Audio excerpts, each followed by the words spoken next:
поселок Архангельская деген жерге келип калдым. Бул Красногорсктан өйдөрөктө. Ошол туугандар, биринчи заказды бүтүрдүк. 14 апрель саатыбыз 14:08 болуп атат. Баарыңарга ассаламу алейкум. Аким Кежи YouTube каналына кош келдиңер. Силер менен мен Гүлжигит болом. Сменабызды баштап атабыз. Экинчи заказда болгонбуз, кетип атабыз. Каналга катталып элек болсоңор ушул видеонун астында подписаться деген кнопканы басып кеткиле. Так, 7000ге жакындап калдык. Ошондой эле айтып кетейин, цель 100 000 аталышын кылып туруп, YouTube'дан күмүш баскычты алышыбыз керек. Ошол жардам көрсөтүп койгула. Акырын өсүп атабыз, Кудайга шүгүр.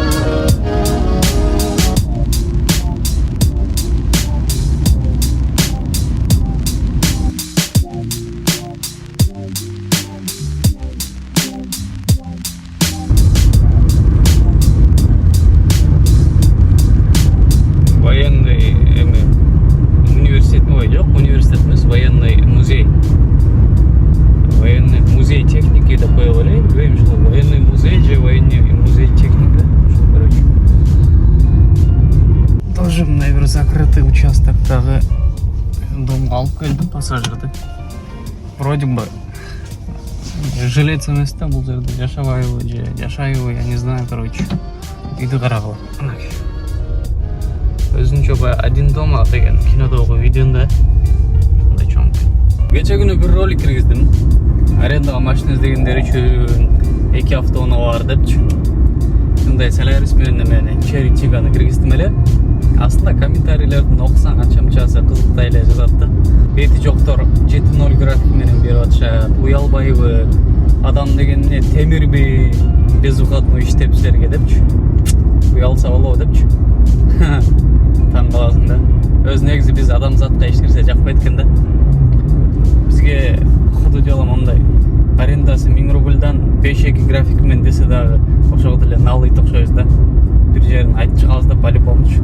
Андагы койсо болмок, андагы койсо болмок. Же парктын комиссиясын хотя бы 2 же 1 кылып койсо болмок депчи. Анан парктын комиссиясы бир эле шарт бар, ошол паркта иштеш керек деп койдум эле. Парктын комиссиясы 3% дедим эле. 3% 5 колуну тыгып алган го депчи.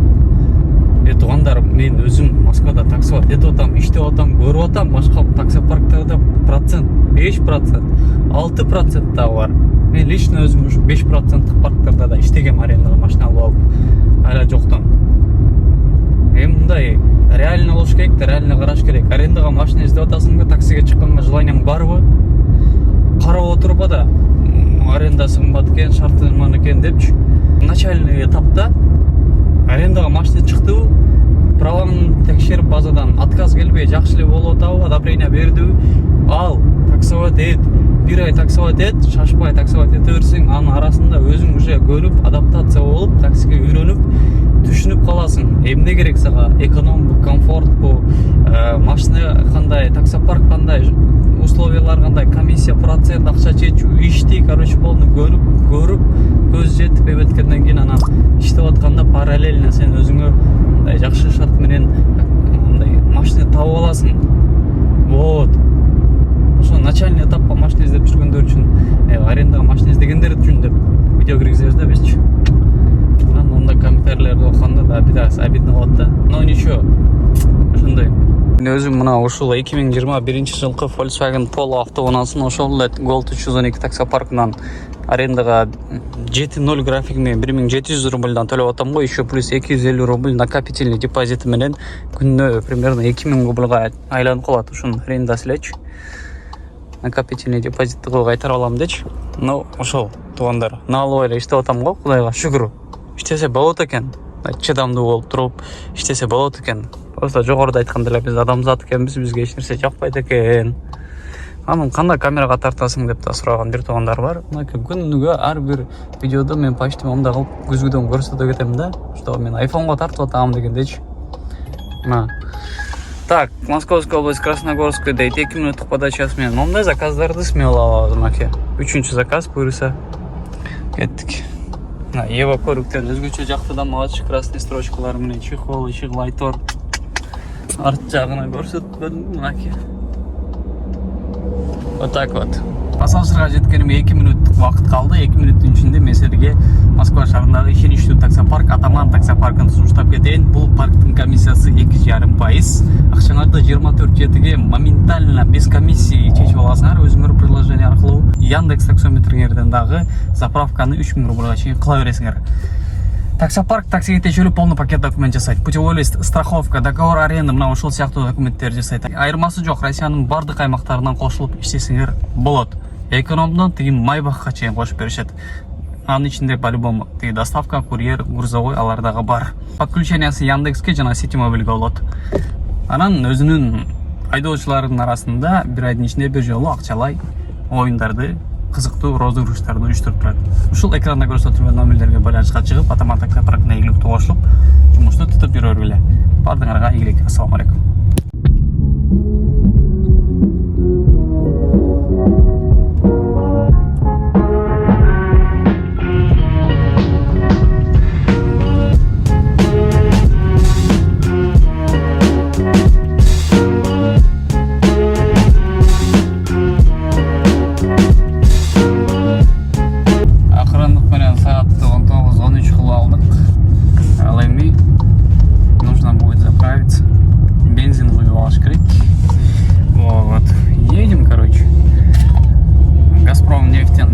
Карточка алгам, телефон кочу. Через приложение аркылуу виртуальный карточка аштырып алгам. Ошо бакылы QR код бул эле бонустарды алып атам иши. Привязан болуп калдым, Газпром нефтьке эле барып атам да.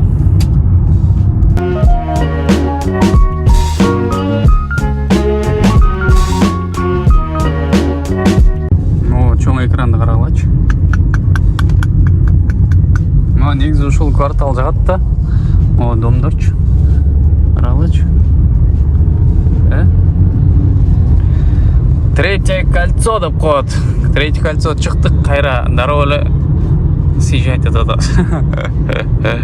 Караңгы кирип атат. Нарушение кылып кайрылып кеттим окшойт ушул жерденчи разметкаларды неме кылып. Но ничего.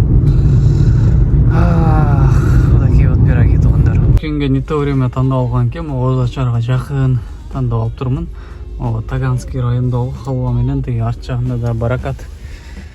Орун жок, саат 9га чейин вообще забитый бүт кыргыздар, биздин мекендештер аябай көп экен, айла жок. С собой плов салдырып алдым.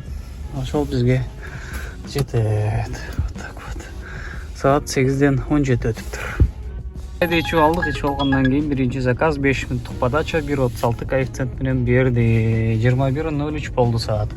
Дагы деле ошол халванын алдындамын. Срочникти түшүрөбүз.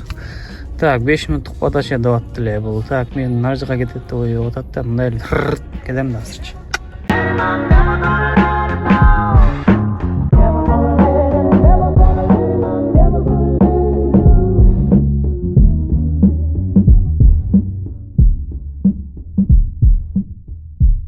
Алды көрүнүп атабы, көрүнбөй жатабы, Барвиха деп турат. Ушул жерге келдим. Машиналар аябай кымбат машиналар бул жерде. Что-то Барвиха деп турат, анан бул закрытый Фрэнкбай Баста, ушул жерлерде кош керек, Бастанын эмелеричи. Короче, мощный кымбат жерге келдим да. Пирогово деген деревняга келдик. Мытищи, Долгопрудный да. Так, каякта бул? Ооба, Мытищиден кийин. Мытищи жакта экен. Мытищи менен Королёв жакта экен. Пирогово деген деревня. Саатыбыз 23:18 болду. Домойду басып койдук. 40 мүнөттүк жол.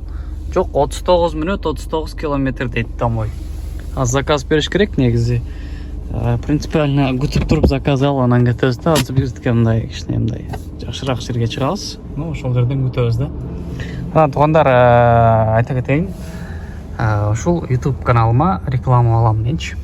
мисалы кандай реклама машинаңарды сатсаңар выкуптан өткөрүп берсеңер лизингпи иши кылып эмне бар машинаңарды рекламаңар боюнча кайрыла бересиңер ошол экрандагы номерлер боюнча ошол 12ден 45 өттү саатыбыз домойду басып койгон болчук бир заказ кылдык но пока да заказ бербей жатат но эми мкатта баратабыз мкатта бараткан жерден вряд ли заказ берет да ошол үй жакка барып туруп анан походу жала көрөбүз телефон келип аткан болсо нормально эле если себя чувствуем то жумушту улантабыз дагы 1-2 заказ дагы аткарып планканы толтуруп анан кайра үйгө кирип кетебиз эгер жалкоолук кармаса үйгө кирип кетебиз ошондой мындай казустар болуп турат туугандар заказ түштү карагыла Бибиревская улица 10 корпус 2 дейди ушул жерге келдим мен мынакей адреске келдим бул торговый центр экен могул келдим бара турган жерибиз могу Гражданский бульвар короче ушул да вот допустим азыр чалып алып мага жана уже выхожу деген болчу жаначы анан биртке күттүм жок анан чалып алып вы где вы не туда приехали дейт анан почему не туда приехала именно туда и приехала вот у вас указан адрес и указана точка десем кайсы адрес дейт Бибиревская улица дом 10 корпус 2 десем блин отмените тогда заказ дейт я не могу отменить только через 10 минут десем блин спасибо извините до свидания деп өчүрүп салдым и все вот отмена кыла элек менде оплатасы карта менен платное ожидание болуп турат азыр не знаю 10 мүнөттөн кийин отмена кылам бирок могу платное ожидание бар бир аз тыйын алып коем да красавицаны карагылачы же красавчикти кому как да бирок ай-яй-яй-яй-яй-яй белый жемчуг крышасы панорамный кара панорама эмес болуш керек ай-яй-яй-яй-яй-яй саатты 1:58 өткөрдүк дагы үйгө келдик иншалла машинаны парковкага коебуз анан силерге эсеп китептерди легенький кылып чыгарып беребиз беттиги эсептеп берейин саатыбыз 2:06 өттү 15 апрель болуп кетти так эсепти баштай турган болсок 6034 рубльга 516 рубльду кошкондо 515 рубльду кошкондо мынакей туугандар 6550 рубль болот экен мынакей бул 6550 рубльдан биз 14 апрель күнү балансыбызда 830 рубль бар болчу бул 13 апрелдин эсебине кирип кеткен заказдар да ошону кемиткенде бизге таза грязными 5720 рубль калып атат 5720 рубль бүгүн иштеп турбуз ушул иштеген акчадан могул аренданы бензинди накопительный депозитти ужинди кемиткенде бүгүнкү күнү 14 апрель 23 жыл апрель айы 2500 рубль чөнтөккө калып атат вот ушундай аз иштепсиң деп комментарийден дагы эметпегиле кудайга шүгүр күнүмдүк кирешени таап аткан бизге келип аткан акчаны контроль кылганды билгенде кептин баары туугандар бир күндө 10 000 тап же 1000 рубль тап каяка коротосуң кандай кылып коротосуң сактап аласыңбы сактабайсыңбы вот кептин баары ошодо туугандар бизди мени ар бир ролигимде жазгандар болот азыраак депчи но алар жакшы ойдо жазып атат мен аны түшүнүп атам